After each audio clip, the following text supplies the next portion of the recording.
Yung ating bigas. Ito yung humay, di pa ganun, di na si Mama magbugas.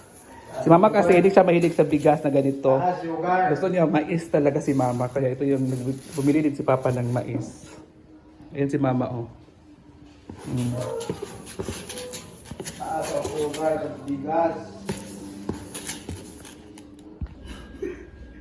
Hello everyone, good morning! So, ang vlog ko for today's video ay magluto kami ng dilagang baboy. Si Papa po, bumili po siya ng 2 kilong baboy. Kasi kahapon kasi, napabili ako kahapon sa kanya ng baboy at isda. So, yung isda ay inanong niya na sa ref, yung iba kinain na namin. So, matigas kasi yung hindi matanggal. So, at yung sobra naman is bumili kami ng bigas mais. Si Mama kasi hindi kasi kumakain si Mama ng bigas mais. Ito ay bigas, ayan, napakita ko. Ayan, so hindi kasi kumakain si Mama ng bigas, ng ganito na bigas kasi ayaw talaga ni Mother. At bumili kami ng bigas, kasi naubusan kami ng bigas. Oo, naubusan kami. Oo, at siyempre bumili kami din ng ang pagpain ni Papa na panglaot kasi si Papa ay mananagat din si Papa. So, gusto ko na pasalamatan ulit ang aking sister, si Sister Ann. Sister Ann, thank you so much for your blessings. Diba? So, ngayon, magluluto kami ng dilagang baboy kasi kahapon dapat kami magluluto pero wala sa mga na busy kami kahapon. So, ngayon na kami magluluto. Alis, Drema. Ayun pa si Mother. Ikaw din, Ma. So, pag nasa naman ko lagi. So naisipan ko na kasi gusto din ng mga matatanda kumain ng karne. So ito bumili ako ng karne. So anong gusto mong karne nito? Gusto mo sabaw, di ba? Sabaw naman ang gusto mo. Dilagang baboy ang gusto nila talaga nila. So saman. Pasalamat kay Ate Ann. May buntag. Ma'am Ann. May buntag Ann. Ma'am, say thank you. Maglauyan man si Uyong. Oo. Salamat kayo nga. So dara imong ngano di ka kaon og bugas, ngano gusto mo kaling bugas gyud? Ngano man? Aganan ko sa bugas kay dagan ng makaon por humay gagmay makaon. Mama kasi ayaw talaga ng bigas kasi kunti din nakakain niya. Ito kasi marami nakakain niya, almost nakakain niya isang kaldero. Ay sa kadira. Siya naman sa kasamon kadura magkanaan. So may mga mami si magluluto na kami at prepare kami ng aming ulam for today kasi yan ang ulam namin dilagang baboy at yung mga ingredients na sa ref na si Papa lang kasi yung pinabili ko kahapon ko. Thank you so much and God bless. Bye! Hello everyone! So, maghihiwa na tayo guys. Sobrang hirap talaga maggawa pag wala kang videographer. Kasi maghanap ka pa ng pwestuhan kung saan ilalagay ang pwesto. Ito yung 2 kilo. Karne. Iwan ko anong binili pa ni Papa. Si Papa, yung mga taba naman pang binili. Bibili nga siya pero taba ang mga binili. Inuko. Ano naman siya. Siya kasi inutusan ko kasi gusto ko kasi siya na magbili kasi siya na nakakaalam dito kung mga kailangan sa bahay. So binigay ko siya ng pera, binigay ko sa kanya yung pera tapos siya na pinabili ko. Hindi ko alam kung ito pala mga binili niya ay sobrang mga matataba. Anong gagawin ko dito? Di ba? Ang tataba ha. May mga laman naman pero pangit naman itong nagbigay nito. Iwan ko na lang. Hindi na lang ako magsasalita.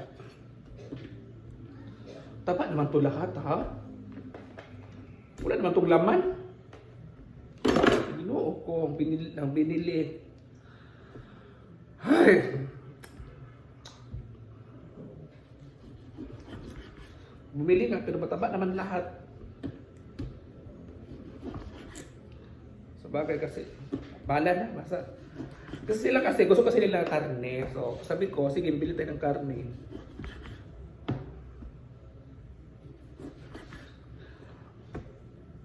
Mahirap talaga pag ikaw lang mag-isa ang maggagawa.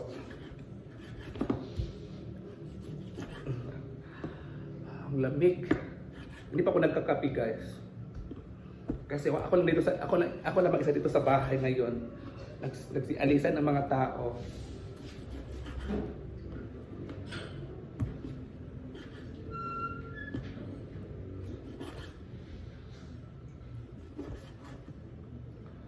Ubusin mo na tulutuin.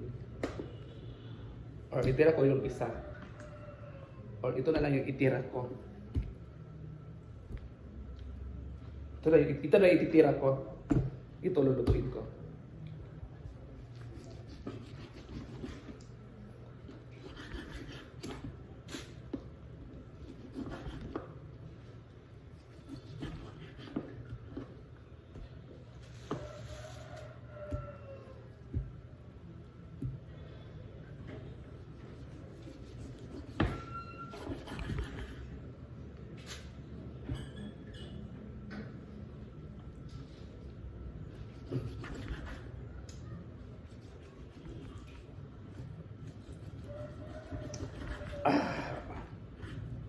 Kasi kung hindi ko magluluto, walang mag-aasikaso, kaya ako na lang magluluto.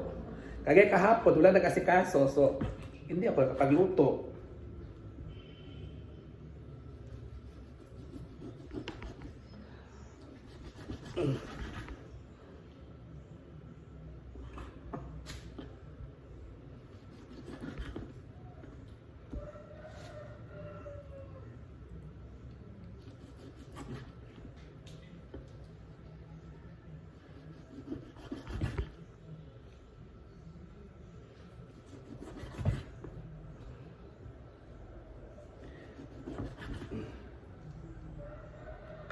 So ito na, ito ibalik ko sa ref.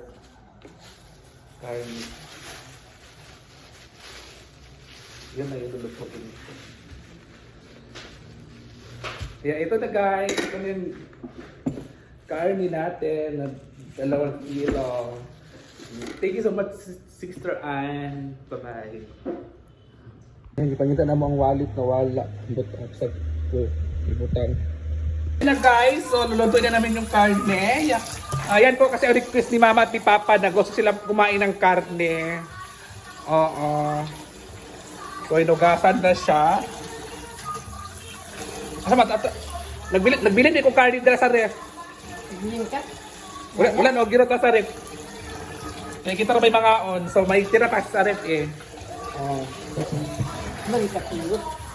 Ayan guys, so ugasan pa ulit kasi masarap talaga pag malinis yung ating lulutuin. Yung ating Chinese pechay, ganyan po ang ano nito. Oh, di ba ang lalaki? Oh, hugas din natin to kasi masarap kasi pag malaki yung ano eh. Hindi na hinahati ni Papa. Gusto ni Papa ganyan kalaki.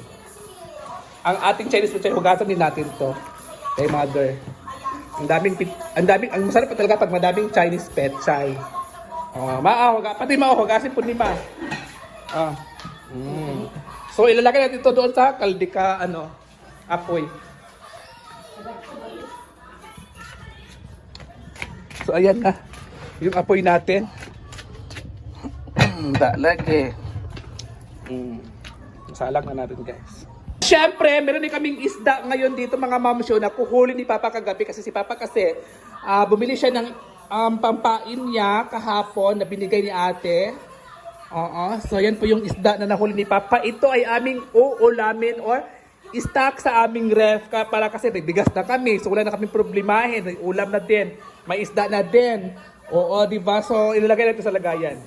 So dito na tayo mga mamshis. Ating ililipat yung ating... So ito na. Ililipat na natin yung ating mga isda kasi... ito may mga isda kasi tayo guys. So ililipat na natin. Ito yung... isda na huli ni Papa. So ito. So ito na guys. So ililipat natin to. Tapos tanlad o sibuyas. Sibuyas, bumbay. Ililipat na natin.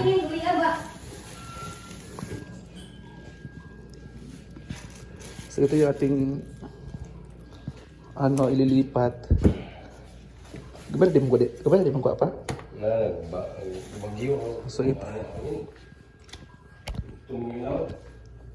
So ito na yung natin. Kedua ko ng dagan dili. Dagan sa.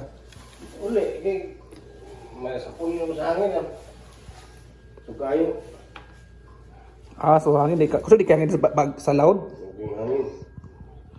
So, ito na siya guys.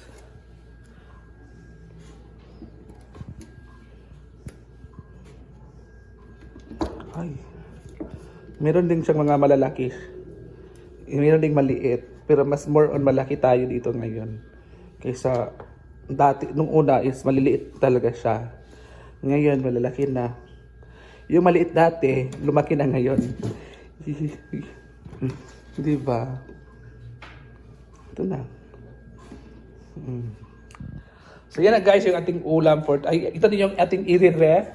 So may stock na tayo dito sa ating ref na isda. Ganyan. Ito yung isda talaga na nahuhuli ni Papa. Ang tawag dito ay gunting-gunting. Sobrang fresh talaga siya. Kaya yung mata talaga doon sobrang sinaw. Di ba? Yan. Ilalagay na natin sa ating niluto na nilaga. So dito muna siya ilalagay kasi wala kasi akong videographer. So sobrang hirap pag ikaw lang mag-isa ang gagawa o may nahulog na. Wala din akong katulong dito. Di ba? Isa-isay na natin guys. So mga nagsasabi dyan na mahirap. Hindi na namin pinutol kasi masarap kasi pag bata mahaba at maganda kasi pag hindi siya puputulin. Iba kasi pinuputol, sa akin hindi. Ayan na guys. Sarap. Masarap din naman hindi puputulin para for a change. Diba? So kami lang dito ang tao sa bahay, si Mama at si Papa lang. Si Mama ay malis muna, pupunta ng iwan ko saan pumunta. So tikman muna natin. Sarap. Super sarap. At takpan na natin guys.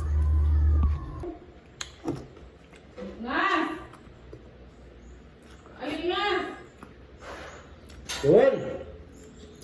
Gwen! Gwen!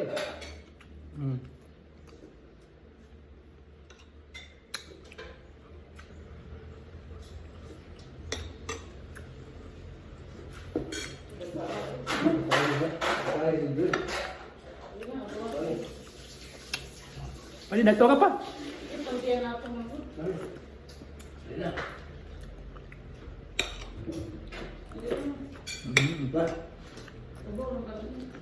Sarap. Lah, lagi ko na, ito yung na, magsukat siya. Sekali kuya ko. Ano? Nandang, magsukat siya. Nandang, Gwen na. Kanga. Play.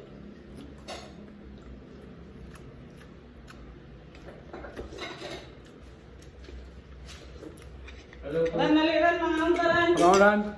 Eh, Masarap ng sabaw. ah, ah, Ito. sabon na. Oo na kung gano'n. Kanira yung gano'n. Bahaw na kanon. Kanina mo?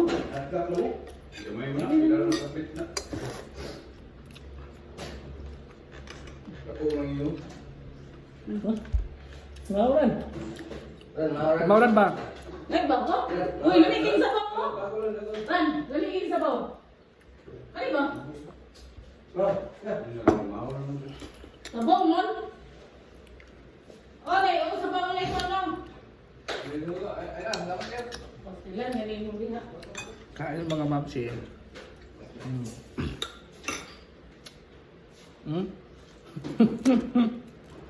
Really?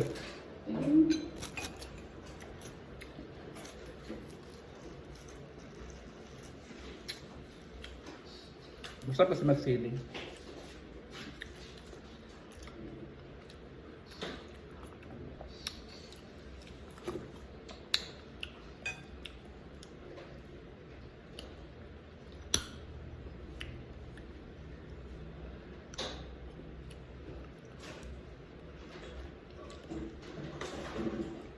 Wala na ko daw pa pagkaon sa Daniel.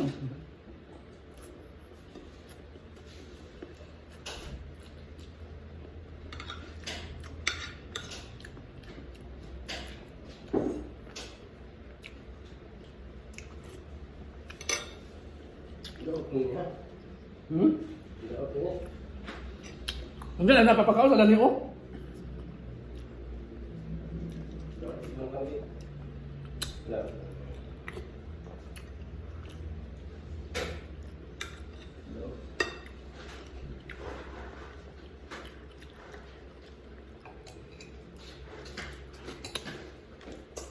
Sige, may video. Masilyo?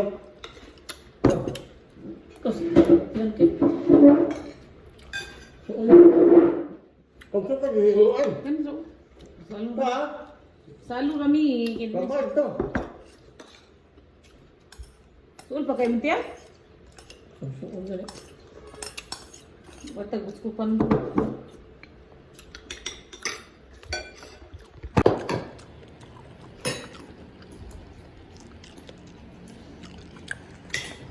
Nanonood ng TV. Bawa yung kanin. Kay... Ang pot, kamu man anak. Sa puso yan diyan. Sa bara yan di kaon. Kamu naman. Ito na si mother. Gabay dito na kada po.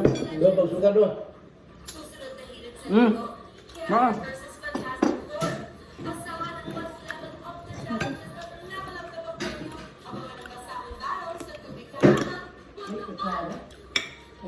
Doon, pagsuka doon. Suka sa iyong sudan. Oh, nice. Tingin. Ha? Suul kayo mutiya? Mo? Wala rang sakit. Kaya naman kang sakit. Gusto ko lang. Gusto ko.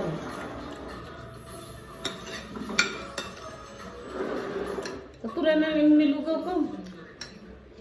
Nilugaw ay mo?